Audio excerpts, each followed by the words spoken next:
Go. This is Brent with Big Dog Hobbies, and today we're going to talk about the latest and greatest in helicopters. As you can see before me, I have a 1962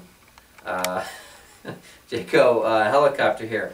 This would not be the latest and greatest in helicopters. Matter of fact, it's kind of one of a kind. It's one of the first original helicopters that ever flew. And we've retired this. This one doesn't fly anymore. But it is kind of cool to look at.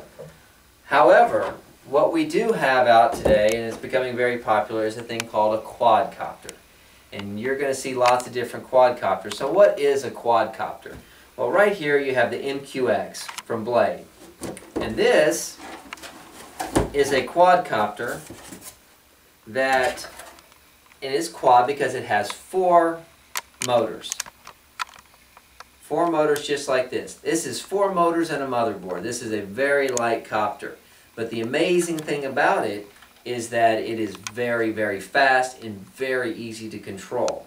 Now, I say easy to control. Easy to control for people who have flown helicopters for a while. If you're a beginner and you're a novice into helicopters or into RC flying, this is not the copter for you, because it can very quickly get turned around and you don't know which way is north and south.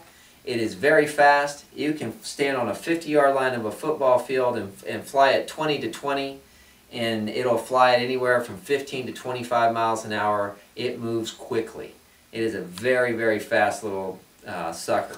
Now, what's interesting about this copter is that when you're lifting it off, one of the things that you need to be careful with when you're flying it is that you set it on the ground. It's always good to have a board or something, because what we have found is that if you don't have it on some kind of board, that when you're releasing it and you're trying to release it in grass, if the grass gets too high, it'll catch one of these rotor blades here and it will not take off evenly, causing the copter to flip.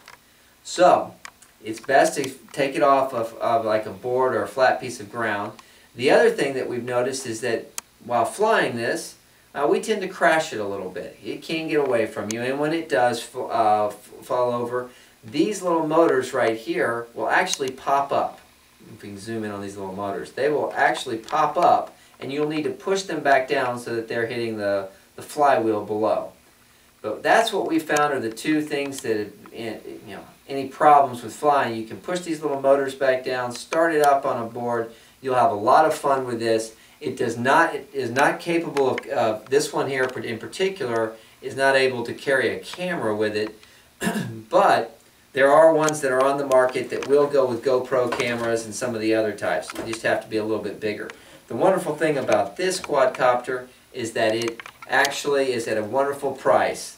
It goes from a bind and fly of just under about $150 in a bind and fly and just under $200 in the ready to fly version. So for a great heli, that quadcopter at a very affordable price, we strongly encourage you to look at the mQX. This is Brent with Big Dog Hobbies.